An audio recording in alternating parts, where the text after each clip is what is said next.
By this point, a lot of us know that Degrassi Season 8 wasn't well received by a lot of people. That isn't to say that it was a bad season, it just didn't hit like the other seasons. Season 8 had a few episodes that stuck out to me, particularly Jane Says, the 13th and 14th episode of Degrassi Season 8. Ever since I watched the show from the beginning and I saw this episode, it always left an impression on me and was a highlight of the season. And I think it gets overlooked because it was in Season 8, but this episode felt like it was right at home with the first 4 seasons. And maybe it's because it also has 2 parts, so it's able to really focus on the storyline more than it would have if we only got 1 episode on this. We haven't gotten too much focus on Jane as a character. There have been some subplots here and there, but nothing too deep.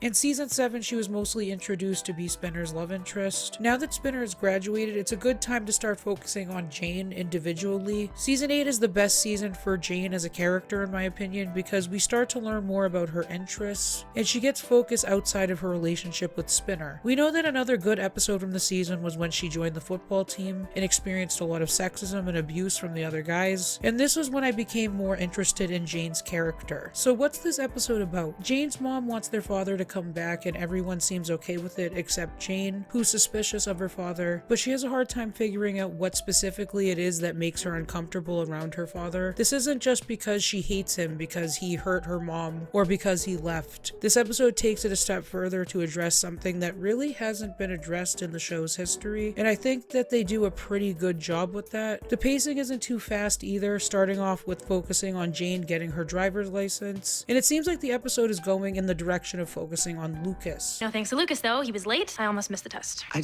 don't know what to do about him anymore. Maybe he will pull himself together if Izzy's around. Yeah, maybe. Something's gotta change. But it quickly transitions to their father coming back, which makes sense since the beginning of the episode sets up how much Lucas seems to not really care about anything in his life. Jane is very aware, as it's been established, that her brother screws up a lot. In trouble again. What a surprise. Just try to pretend you're not a jerk tonight. Mom's newest net dork date is coming. We're supposed to care. Lucas Belliari, we meet again. Believe me, Ms. H, I'd rather be spending time with my girlfriend. Well, if you're lucky, maybe she'll rub off on you. I thought your boyfriend with one nut would help you out. Unfortunately, he's at work, so I thought I'd ask my unemployed dropout brother for one favor. Their mother seems to be fed up with him at this point, so it's the perfect time for the father to ease his way back in during a vulnerable time. Up until this point, we've seen Lucas mostly in a negative light. I just wanted one dance. But I should have known you move fast, Jonesy. This little lady asked me to babysit her kid so she could hook up with your dweeby little self. Isabella is your kid, too. And you said that you wanted to. Not seeming to care as much about being involved in his daughter's life, or really involved with anything, and only re-entering Mia's life because he wants to be with her. It'll be good for her to know her dad. So that you can tell her bedtime stories about all the people that you bully and harass. Yeah, sounds great. I'm over that stuff. I'll prove it. And I've got a job that could be permanent after graduation. I'll have money. You'd have to spend it on daycare, not sick toys. You get a guy. Isabella gets a dad. Please, just give me another shot. I know it's hard, and I'm trying, Mia. But sometimes I wonder when the parenting ends and the girlfriending begins. It does seem on some level that he does care about his daughter, but he doesn't really know how to take care of her the right way. And at the same time, he's not really fully willing to commit to his daughter. What's she doing now? Put her to bed. She's got to learn. That her dad would rather party than take care of his daughter? We're gonna go, okay? You're letting her ruin our night. Izzy comes first, every time. You gotta learn that. Or not. It's too hard. He tries to make an effort in ways that he's familiar with. For example, Jane says this about their father to Mia. So why are you wasting time with Skidmark? He's miserable at home. He misses his dad. You mean the man who drops lots of cash on kids he doesn't really want and then disappears for months? Sound like anyone you know? You dropped our friendship the minute that I got pregnant, remember? Look, he's gonna let you down, Mia. It's what he does. Lucas also does this for Mia when he gives her envelopes of money for Isabella. So you'll take my money, but you won't talk to me. I see you every day. Makes me wish that things had worked out better between us. So you wish you hadn't decided to bail on me when I was pregnant. I was 14, okay? I got scared. That was a long time ago. I've grown up. How about a second chance? Spend some time with you. And Isabella? Yeah, sure. He clearly learned this from his father. He continues to take advantage of Mia when he gets bored of being a parent and doesn't really show true remorse for it. As a way to make up for his mistakes, he also gets gifts when he's trying to earn back forgiveness from Mia, which is probably another thing he saw from his father with his mother and internalized that as a way to apologize for his actions. There's an M for Mia, B for Bella, and an L for loser. It was no fun without you. Like, when you were gone. Your sister told me this would happen. Look at your mad face. It's cute. So can we try again? Tonight. All 3 of us. You and Bella. He complains about Isabella being in the way, even though she's his own daughter. There's a clear distance that Lucas has with Isabella. Half the time, he doesn't really even view her as his own kid. I realize it's babysitting. Yeah, well, when it's your own kid, it's called parenting. I thought this was supposed to be a date. Isn't the 2 of us minus the kid? Our kid? It sounds like you're bailing on us. We're supposed to be a family, remember? Save the speech. You're not the president yet. So you want us to just stay here while you go? I'll be a half hour tops. I love you, beautiful. There's a lot about Lucas not to like, to even despise, but it's interesting to look at a character and figure out why they respond and behave the way they do to the people around them. He's angry that his father isn't around, but that doesn't give him a pass to treat people however he wants. Lucas still decides to leave Isabella just like his own father, and whether he realizes it or not, he's missing out on experiences he can have with his own child to be a better father than he got. Lucas, you want to come over here and help Izzy and I decorate Jane's cake? When is Auntie Jane gonna get here? Oh, soon, honey. Then we can give her this cake for passing her test. You think she's gonna like it? We also see that Lucas has a hard time expressing his feelings on things, and usually expresses it through aggression, anger, and acting out, which is why he seems to have a distant relationship with Jane and their mother. You sure make it hard for me to defend you sometimes. I mean, Jane? Jane, don't let her get into your head. He seems to hold some anger towards his mother because she's the one that got rid of their father. Ask me anything, shoot. So, Greg, are you happy I had to skip the game tonight with my dad? The guy who busted his butt for this family before she kicked him out? You mean when he was actually around? Mia, your little girl sure is smart. Yeah, I've been using my spirit squad cheers to teach her how to spell. Spirit Squad, good grades, super mom. You are a force to be reckoned with, Mia. We learn more about what his father means to him when he opens up to Mia about it. It's just that now I won't see my dad for a month. I know it sounds lame, but he's the only person I can talk to. You can tell that a lot of the reason that he acts out is because his father is absent, and he hasn't really accepted that his father has chosen to stay away. He still sees his father as someone that has worked hard for their family, because that's what he remembers seeing from his father, choosing to block out the fact that his father abandoned him. There are times that Lucas does try to prove himself, like when he gets a nice birthday gift for Isabella. It's my daughter's birthday. Hey, Izzy, remember me? It's my birthday. Thank you. What's wrong, sweetie? But we've also seen him completely failing to care about the welfare of Isabella, especially when he throws a huge party encouraging Mia to let loose. It is one crowded family night. Well, while the rest are away, they might as well party like rock stars. Okay, no. Loud music, booze, and a 3-year-old, not a good mix, Lucas. I bought her a bear. She loves that story. You love to throw down. At least used to. That's why I brought the party to you. Yeah, it has been a long time. You deserve some fun for once. You made this parenting thing look so easy. It's not. I know, and that's why you're awesome. I need a break. She then leaves Isabella alone upstairs while she parties downstairs. Isabel, has anyone seen my daughter? She's scared. Where's Daddy Dorkwad? He's trying. I'm on a break. Wait, he's drunk, and you should get out before it's too late. When the police are called for a noise complaint, they notice Mia and Isabella, and they have to make a mandated report to CPS. We were just leaving. You've been drinking. We have to report this to Children's Aid. No, please don't. Had a Children's Aid situation here, young girl about 3 years old, found her in a potentially dangerous situation. Mia, who finally decides to end it with Lucas, realizes that he isn't really reliable to be in their life. She's my #1 priority. I'll do whatever it takes. Isabella's father must submit to the same terms if he's involved. It's just me. After this, we didn't really know what Isabella's relationship with Lucas would be, but in this episode it seems that Mia has allowed Lucas to take Isabella, mostly for her grandmother and Jane to see her, but it's implied that Mia feels comfortable enough to leave her with him and his family. When Jane comes up with an idea for Lucas to be more productive, her mother tells her that she called their father. Right when she hears this, you can see how she changes in demeanor, visibly shaken. I was thinking Lucas needs some dad time, so I've invited your father for dinner. Why? Why does Carlo need to come here? Can't they just go out somewhere? It's not Christmas Eve, so don't expect me to talk to him. Honestly, I've seen it many times where a single mother believes that all their son needs is their father to fix their behavior, when the father was the problem in the first place. Well, they really haven't spoken in 6 months, and I thought it might help. Let's think of this as family time. It would be nice for Lucas to have his dad and his daughter together. It will become a cycle of abuse once he gets close enough with the family again. Sometimes the mother may think it will be different now that they've had time apart and won't immediately notice the same old warning signs. There was a clear reason why Jane's mom left their father. Jane doesn't want anything to do with him, to the point where she doesn't even want to see him. And her mother isn't really paying attention or reading into why her daughter is so uncomfortable with it. She assumes that it's the same anger that she's always had toward their father for leaving. Lucas and Jane clearly have a different relationship with their father. Guess it's that Valieri football gene, huh? My last name is Vaughn. I changed it. Where's Carlo? Mom and Dad went to a movie. Lucas remembers their family being happier before he left, and Jane can't really even recall any of those good times that Lucas seems to remember so much. Did Mom tell you? Yeah, it's cool. Dad being around? I just want to remember the way that it was. The way it was. Dad left. We were miserable for years. Now we have the chance to be a family. Remember that. During dinner, Jane is clearly closed off, and when her father tries to talk to her, she doesn't really respond much. How have you been, Jane?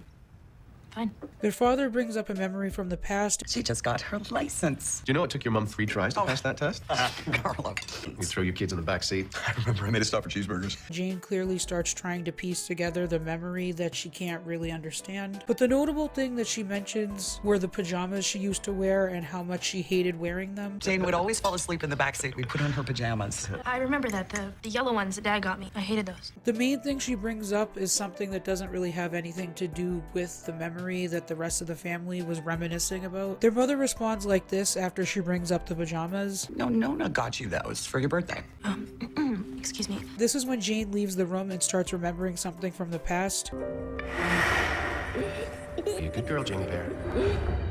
But she has a hard time putting together the meaning of these flashbacks she's getting. I like the way this plotline is structured, leaving the audience wondering as the episode goes on why Jane is so against her father, when everyone else in the family seems to be completely on board. The audience is kind of in the position of Jane in this episode. As she's learning and piecing together memories, we are also trying to piece together what's going on. She clearly holds more resentment for their father. However, the show slowly reveals what it is that Jane is bothered by. This conversation here with Spinner also reveals something really interesting about Jane's past. Anything where 8 is kind of foggy. It's kind of old, isn't it? Yeah, I need to celebrate getting my license. She's never really thought about the reason that she can't remember her early childhood, and this is very common with children that have experienced this type of abuse. As their father continues to come around, she starts to remember bits and pieces. She doesn't even want to think about it, trying to distract herself with other things. Just so she doesn't have to think about those flashbacks, she ends up getting drunk in front of everyone at the dot.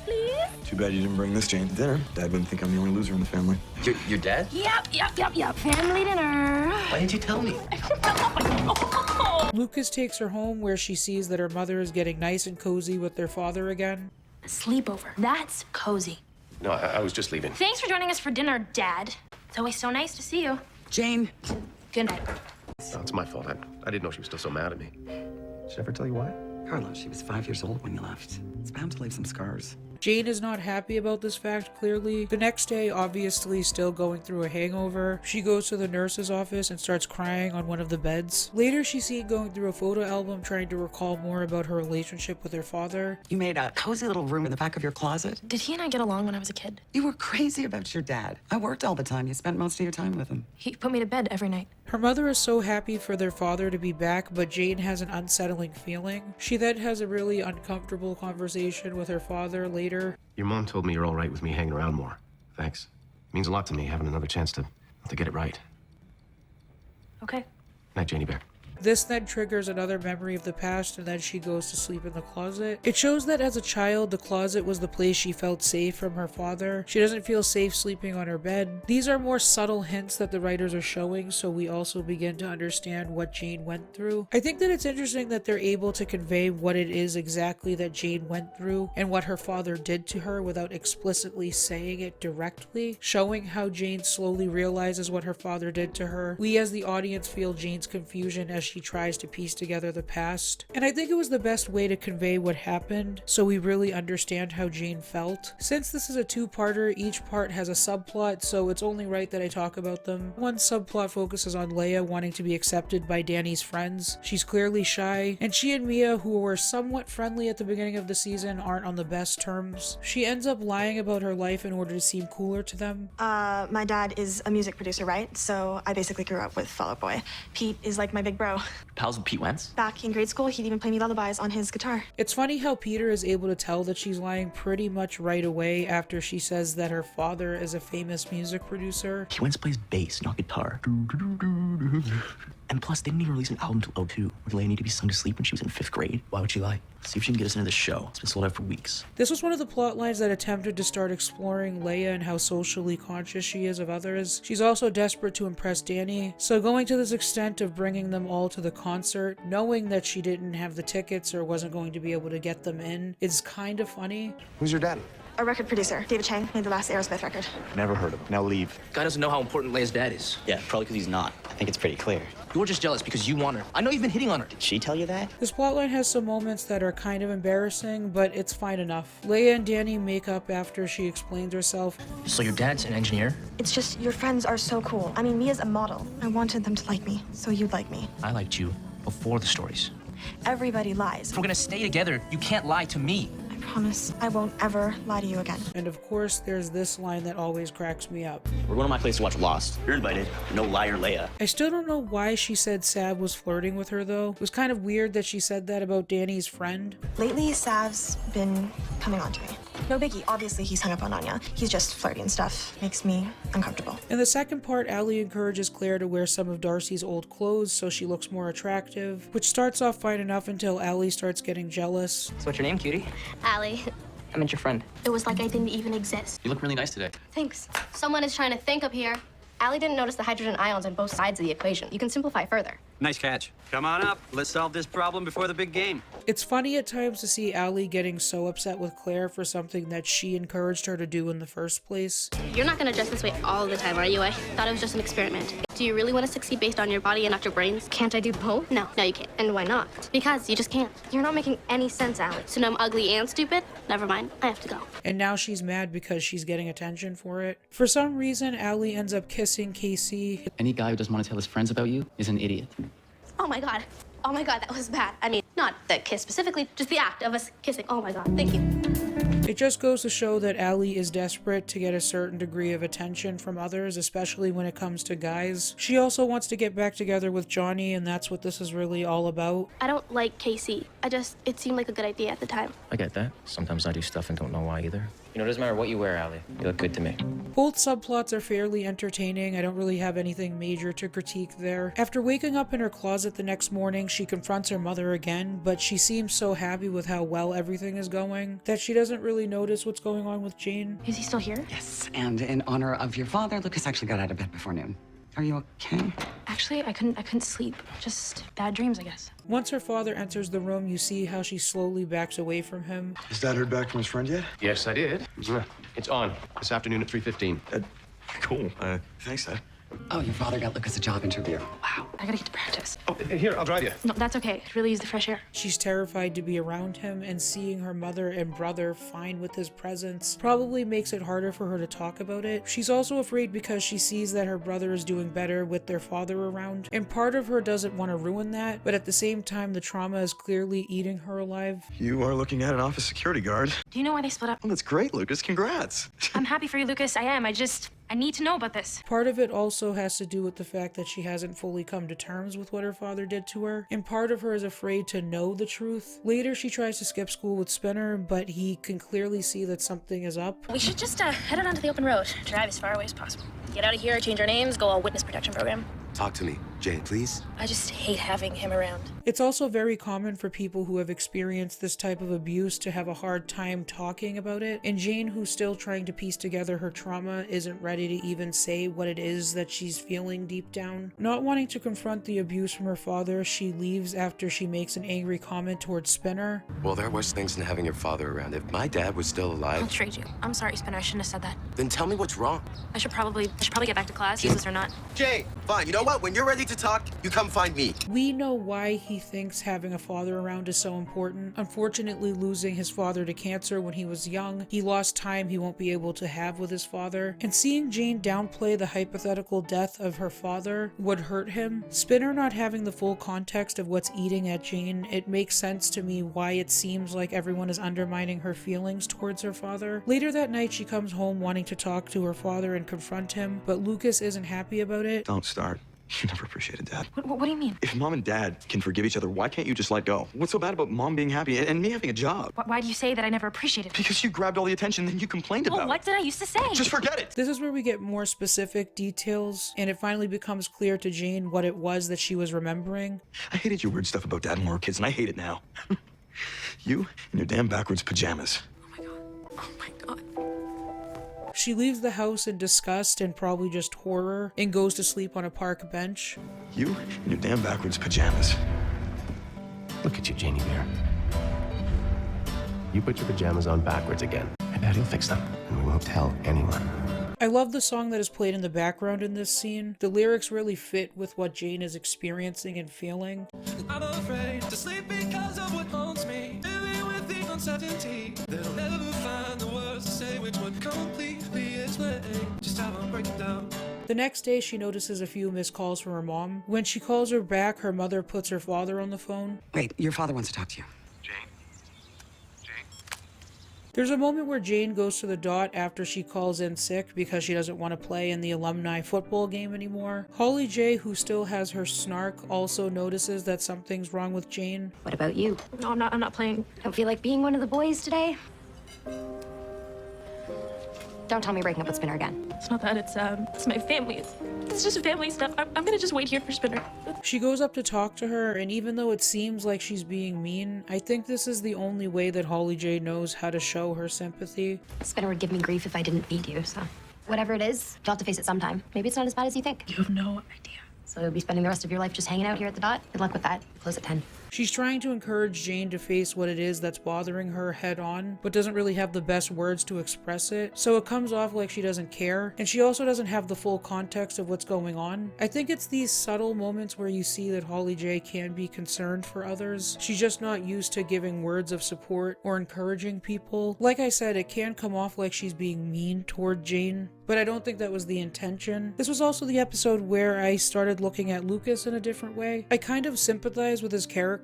It makes me wish that they focused on him a little bit more, because you see how angry he is, and he has a lack of motivation to do anything, and when his father comes back, you do see that he feels uplifted by that. His father is someone that reminds him of better times. We see that he becomes a lot more motivated to get a job and seems happier to an extent. Why do you need Dad? I need to talk to him about what happened when we were little, okay? Just don't. He's trying to be a good dad. Leave him alone. I can't do that. I won the game. Dad's proud. Don't ruin it. Whenever Jane brings up their father in a negative light, or she tries to get more information about the past, he's quick to shoot it down to preserve those memories of the past. He wants things to be like the happy times he remembers, so when Jane confronts him with the truth... You really want to pretend like nothing ever happened? Figure it out, Lucas. Why do you think it took him so long to put me to bed? He said you just took forever to fall asleep. Did he tell you to keep it a secret, too? You see his whole world shatter in front of him as he comes to the realization of how much of a monster his father actually is. Lucas can be a dick a lot of the time, but when a character has moments that show their humanity, it makes me more intrigued. He's clearly not an entirely bad person. He can be protective of his sister because he clearly cares about her. Even though there was a part of him that wanted to deny what Jane told him, he still sees how distraught his sister is and comes to protect her and Isabella.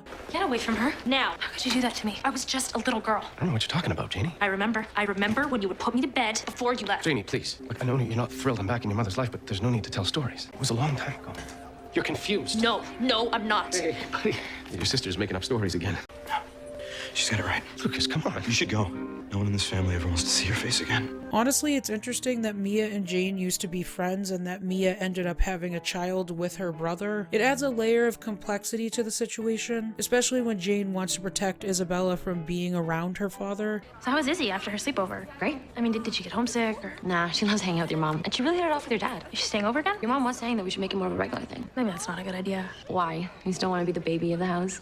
No, it's just things are sort of weird right now at home with my parents, kind of unsettled. Jane's mother is what Miles' mother wasn't. She's a single mother that's clouded by the idea of having a happy family, and she doesn't know how to handle her delinquent son, and also wants to have a normal relationship with a man, but her son seems to drive them away with his hostility. Even though she could see to a certain degree that Jane was bothered by her father, she didn't know exactly what was going on with her. You could tell that she was blinded by their father being back, believing that they would have a second chance at a happy family. It's hard balancing a career and a family. Having him back here, it seems to work. Lucas is better. It's like we get a second chance. Jane wasn't explicitly clear about what it was that was making her uncomfortable. For all her mother knew, she was just angry with their father because he left. And yeah, her mother ignoring her daughter's feelings about their father might be a little selfish on her part, but it's not like she was intentionally ignoring Jane's distress. And it's not like Jane was saying that she couldn't breathe around him and she still ignored her daughter's feelings. It makes sense that her mother was caught up and didn't notice her daughter's distress in initially. Jane finally opens up to her mother. When he worked her double shifts, he tucked me in. He said he was helping me get to sleep. He told me my pajamas were buttoned wrong, and he said he was going to fix them.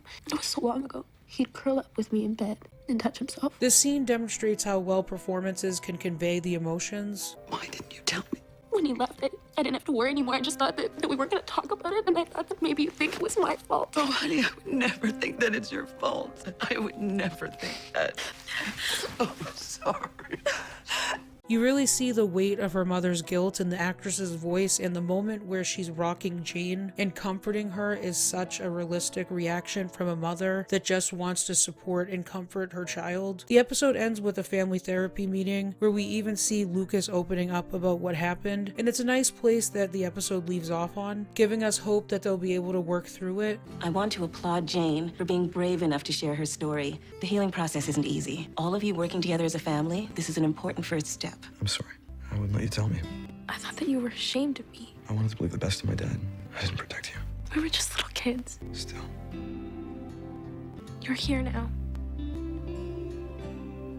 I would have liked to see more follow-up with this storyline, especially because you see how it does affect Jane and you see how it affects Lucas, and it would have been an interesting thing to focus on Jane going forward. But regardless of that, it's a genuinely well-written episode that allows us to delve into a really sensitive topic. It's unfortunate that they didn't really continue to explore Jane's character with this much depth, because I think that her character would have left a better impression with the audience. Let me know if you guys like this. I wanted to try something new, and this was one of the episodes that came to mind first. I'd love to make more short videos like this in the future, so if you do like this, let me know of any particular episodes that you want next. That's all I got for now. See you in the next one.